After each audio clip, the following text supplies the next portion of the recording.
Welcome to the Faith, Friends, and Hustle podcast. My name is Zach, and I'm excited this week to talk to my friend Travis, where we're going to be talking all things coaching. Travis, introduce yourself. Tell us a little bit about yourself. My name's Travis Turesson. I am a legal citizen of Australia, but I currently reside in Lexington, Ohio, in the United States, in the Midwest. That is my new permanent home. I am a BMX racer and also a coach.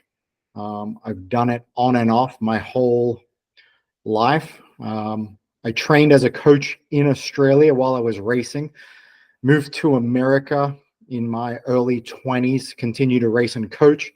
Got out of BMX racing when I had an accident. Then I got into baseball coaching, which had a lot of similarities, and then started racing again once COVID was over and took up coaching. That's where I am right now, currently coaching. Yeah, and you and I met on a similar journey and coaching and through there, and we met 2 years ago through our church. I think it's been 2 years, maybe working on a little bit longer than that now. So. Time flies, for sure. Yeah, well, you were one of the first people that I wanted to get on here. This is a new endeavor that I'm going on, and the idea of Faith, Friends, and Hustle is just to have conversation with friends around some of the topics that I enjoy discussing and that I do talk about randomly and at purposeful times throughout the week. And we thought, what better one to start with than coaching? And you and I has had a lot of conversation around that. So there's 4 key areas I want to talk to you about today as we dive in and get your perspective around coaching. Some people may refer this to consulting, like business consultant or training, but I really view coaching in the athletic sense as when people come into our lives and in our careers, we actually are taking the time to review their needs, see where they're at, see where it fits in with their goals, where we can help, and then ultimately provide them the plays and hold them accountable to those plays to execute and achieve their goals. So those 4 categories we're going to talk about today are goal setting and achievement, skill development, personal growth, and accountability as far as the areas it goes when we talk to it. So the first topic I want to discuss with you, Travis, and we can dive into is goal setting. So from your perspective, how do you view goal setting, and how does your coach help you goal set? I think that is the most important part of coaching. You have to know where you're going. And sometimes that can change. Like if you have a long-term goal, a certain race or a certain destination you want to peak, be the best by. And then to get there, you've got to have the small goals that you set along the way. So if you don't have the goal or you don't have the roadmap, it's easy to get lost in the shuffle, whatever that means to people, the day-to-day, the grind. Obviously, you can still work out, you can still do your practices, but you really need to know where you're going, where the best time is for results in your plan. So without the plan, the roadmap, the long-term goal, I think you kind of, I hate to say dead in the water, but if you want your best results, you have to peak at a certain time. So. Yeah, I agree. I absolutely think that's right. And I wrote it down. I should have grabbed a marker because you can't really read it, but it's the very first thing is where are you going, right? And I do love that you brought that up because you and I have talked about that often. I think the misnomer is too, people think you have to have it all figured out. And I think you can have a vision of where you're going, but maybe not all the details worked out. I think you just got to get going, right? And then you start a benchmark. And then once you have a benchmark of like this input is getting me this output, you can start making improvements. Definitely. Yeah. And the further you go along, that's where you can make the refinements. So you really have the idea of how to make things work with the short-term goals for sure. Yeah. Yeah. And you do that with your coach and also your coaching clients, correct? So in your field working with that, a lot of it you have discussed with me is around the mechanics. Yeah, definitely. I think playing to your strengths is very important with mechanics. but you have to raise all areas of your game. Is how I always look at it. So if you're an amazing starter and you have trouble with the corners, you always want to work on the corners. But I think the start is the most important part for bicycle racing. And sometimes with any businessing, if you get out of the blocks quickly, you can be ahead of your competition. So there's lots of ways to look at it. Yeah, we were discussing that analogy. It's such a great point about the getting out of the starting block, right? Both Right. in racing and just in business. Like, what is your first step? How fast can you do it and make it up for it? And I think the ideal situation, and for the clients even that I work with, is that the goal setting and the vision, marching towards it, is what really drives that motivation and how bought in they are to it, right? And you run across, I'm sure just like me, you run across clients that in your line of work are like, I want to win the championship. I'm going to win X number of races this year. But you can tell how motivated they are based on that vision. Like, how bought in are they to getting there? And that's where a coach can really help highlight and challenge and bring focus to that, to identify how motivated are they. Because coaches can't create motivation, but we certainly can highlight it, identify it, and then help clients live up to what they're motivated towards. Definitely. That's the most important part, is having someone that can see the long-term goal, but know it's all on them to check the boxes, to do the hard work, to be in control of where they're going. I can only help so much as you can to help refine or steer the ship back to where it should be.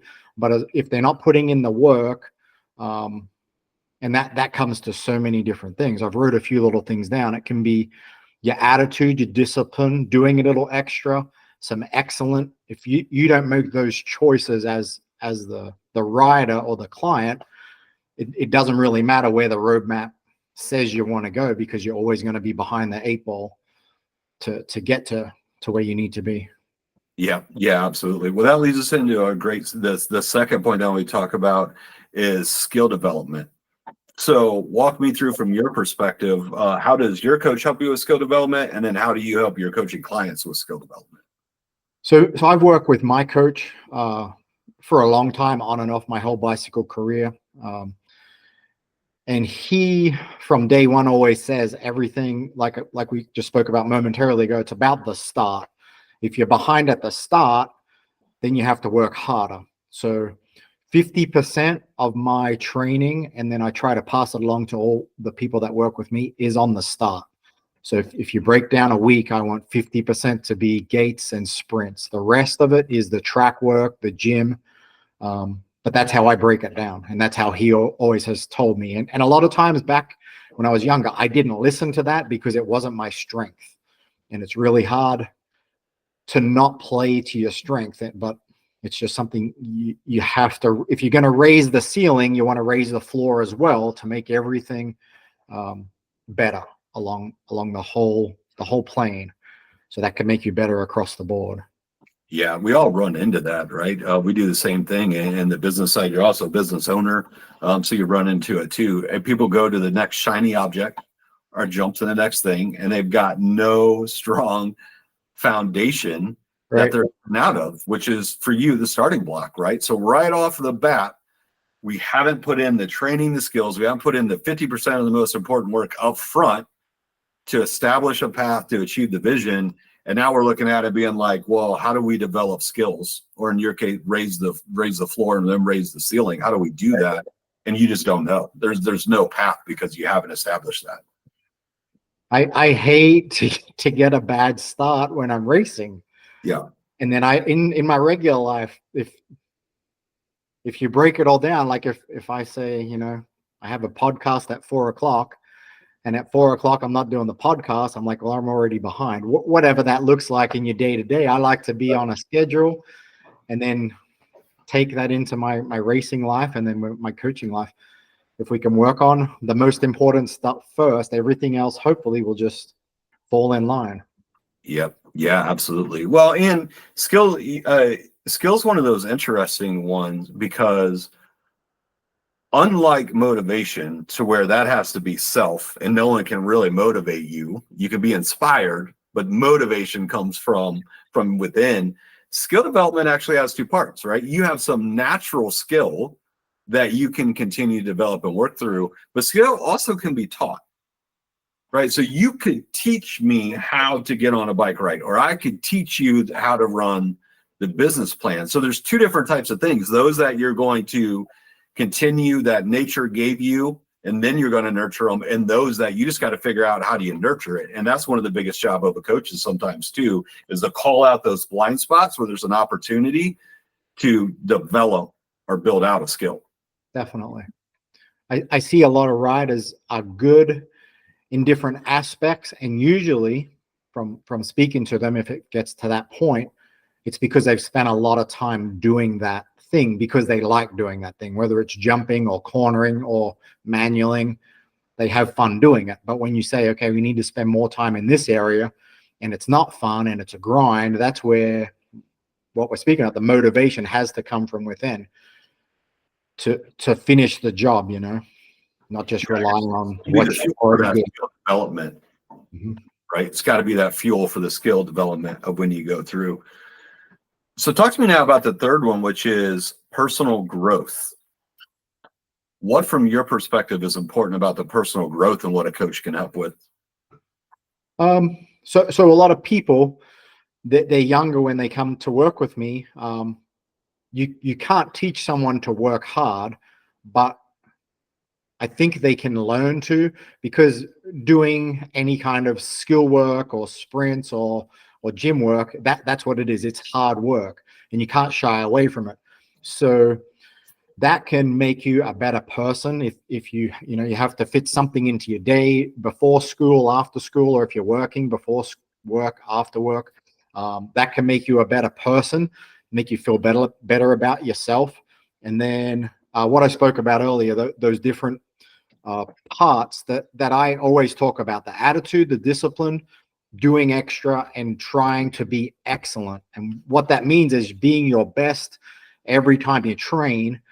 So you can train you're not training obviously at 100%, but you're at a high level, and then you can race at a little bit lower level and know you have a little bit more left in the tank. That's how I always have thought about. I want to train as hard as I can. Don't slack off. And you can have a good day training or a bad day, but sometimes when you're having the bad day of training, you don't want to be there. You got stuff on your mind. That's when you can have a breakthrough, I think, because you can leave whatever's on your mind behind and be where you are, be where your feet are, focus on getting it done. That's when you can have some breakthroughs. Yep. Yeah, I agree. I always talk about, hopefully this will show up a little bit better, but I always talk about the size of your world is there. And it's all based in this circle of how often did you give in to the not wanting to show up, right? Not feeling well, not wanting to do it. And when you're in here and you start giving into that, you've created a mindset that's actually keeping your world small. Those breakthroughs are when you actually show up and push out through it, right? Decide that you're still going to do it. You're still going to give it the best effort. You're going to show up, be consistent in it. And that's the most personal growth that you can get. And it's really a byproduct, right, of developing the skills, focusing on the vision. And now you're going to strengthen your mindset. So on the tough days when it doesn't go right, you're still building through and pushing on. Getting it done. Love it. So take us home. How do you support your clients with accountability? Okay, so this is difficult because being a rider, having a coach, and then coaching, there's so much information. Because I'm a rider and I have students, it's difficult to sometimes separate. What you keep hearing is trusting the process. But if you don't go through the process, you're never going to get to the end. So that's a difficult thing to handle sometimes when you're in the middle of it. And then if you have an accident or you have a setback, that makes it even worse, because sometimes people think they're starting back at zero. So that's when the mental part we haven't talked about, and not a lot of people talk about the mental part of coaching. That's a whole separate thing, because you can lay out, we're going to do the sprints on this day and the gym on this day, whatever it is. But the mental part, you want to be like I said, be where you are, be in the moment, be mindful about what you're doing. And then when you get to the racetrack and when you get to racing, it makes so much strength of the mind rise above the competition. As long as you know you've put in the work and you haven't cheated or missed some things and you've said you've done them. That's one way to look at it for sure. Yeah. Yeah. I think the mindset piece and what that is huge on part of that, because that too can be a skill. Right. Definitely. That too is personal growth where that happens in a different mindset. And then ultimately that allows the coach to hold you accountable to that mindset, that commitment that you made. And without that, then there's no clear outcomes, right? There's no consequences for your action of when you go through. And I think ideally you want a coach that's strong in bringing up and reminding you of what you wanted to be held accountable to. I mean, ultimately, you and I can't hold people accountable. We can only bring them awareness to the accountability that they wanted and see that they gave us permission to hold them to, right? Yeah, and I guess the other thing that I haven't talked about yet is sometimes personalities is a big part of being able to work with someone and then leave whatever ego or self-pride, leave that out of it, you know. Just focus on getting through the results. Enough people are going to tell you you're amazing, your family loves you, your coach is going to tell you you're great, but a lot of people really don't care because they're doing the same thing. They're going through whatever they're going through. So that's another part, you know. Being humble is a big trait that you want to aspire for, because it's real easy to get lost in look at me, and then not do so well. So right. Yeah. Yeah. If you're going to ask someone to hold you accountable, then you definitely have to be humble. For sure. Without a doubt. Right. And that can be hard and difficult, especially for high achievers to do. But definitely. Yeah, that's where it's at of when it goes through. Well, any final thoughts on coaching? Why someone should get a coach? I think it's important to go back to that last question, to be held accountable. The coach will get you usually to the finish line quicker. It'll make less bumps in the road. I think it'll make, instead of this, you know, the ups and downs, it can make it more linear, so you can get to the where you need to be quicker. And you can leave a lot of the distractions or the ego with the coach. You know, you can put yourself in a different mindset, because when you're relying on someone else to write up what you do the day to day, then you can, it's not a mindlessly way to train with a coach, but it can help you focus on, like I said, what you need to focus on. Get rid of the distractions, be where your feet are. And a good coach can put you in that mindset. Every time you speak, I try to speak to everyone I coach every week, just to make sure, you know, keep them in check, keep doing the work, you know, checking the boxes, trusting the process, all the words that you hear, the coin phrases, whatever they are, but staying in line. You're going to get to the finish line, or your finish line, because everyone sets the goal. They want to win, they want to do this, they want to do that. But if you've put the best work in and you don't win, that's okay. You can look to the next year or the next race. How do you get better? Because there's always going to be, usually always, someone better, someone faster. If you're having a bad day, someone has an amazing day. That can counteract, you know, mess with your mind. You want to try and do your best all the time, like raising the floor, you know, always at that high level, training 100% or 90%, so you can race at a lower level and then have something left down the road in the tank. Yeah, for sure. Yeah, absolutely. Yeah. And I think, although we're talking about a coach or maybe even coaches in your life, I also think it's important, you and I talked about, of having that group of friends, mentors, whoever it is, an own personal board that has agency and permission to also speak in your life, make sure you're on the right track, you're doing the right things, on top of a coach who's helping you call the plays, holding you accountable, making sure you're doing the training but then giving yourself an outlet to kind of bounce ideas off of and just make sure that you're in a good spot to show up to the coaching call or the coaching. Definitely need guardrails. Yeah. And I think great people or other coaches, friends, like yourself, like our friend Jeff, when you know where you need to stay to do what you need to do, sometimes you don't need to worry about going outside of the guardrails, because people are they're bouncing things off you, staying accountable. Some things I've run by you, I never would have put into play, just because of our conversation. You know, I've gone down roads I never would have, because sometimes my guardrails, I think, on myself were too narrow in some places. Other places, it was like a wide open freeway. Yeah. So keeping everything the same, you're going to get to where you need to go quicker. Yeah. Yeah. Couldn't agree more. Well, Travis, it was great talking to you today. I appreciate it. To anyone listening, God bless. Have a great day. Reach out if you need anything.